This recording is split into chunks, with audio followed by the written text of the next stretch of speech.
Hi எல்லோரும் நல்லா இருக்கீங்களா? வாய்ப்புண்ணை கண்ட்ரோல் பண்ணுறதுக்கு ஒரு சூப்பரான ரெசிபி. வாய்ப்புண்ணு இருக்க டைமில் நம்மளால் காரம்லாம் சாப்பிட முடியாது. ஸோ இந்த தேங்காய் பால் கஞ்சி வச்சு சாப்பிட்டிங்கன்னா கரெக்டாக இருக்கும். நான் இந்த 1 கப் அளவு பச்சரிசியை நான் ஒரு அரை மணி நேரம் ஊற வச்சுருந்தேன்.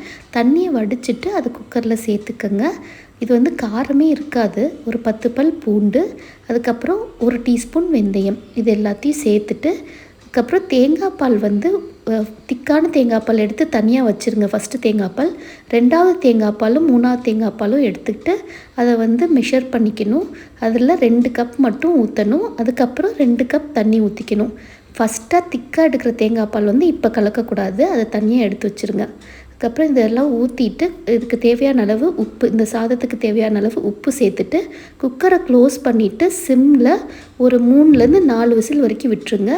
அப்போ தான் உங்களுக்கு நல்லா குழஞ்சி வரும். ப்ரெஷர்லாம் அடங்கினதுக்கப்புறம் ஓப்பன் பண்ணிவிட்டு நல்லா மசிச்சு விட்டுருங்க. இந்த மாதிரி நல்லா குழஞ்சி வந்திருக்கும். அதை வந்து நல்லா மசிச்சு விட்டுறணும். மத்தால் மசிச்சு விட்டுட்டு ஃபஸ்ட்டு தேங்காய் பால் எடுத்து வச்சுருக்கீங்கல்ல, அதை இப்போ சேர்த்துக்கணும். சேர்த்துட்டு நல்லா கலந்து விட்டுருங்க. அவ்வளோதான், சூப்பரான தேங்காய் பால் கஞ்சி ரெடி.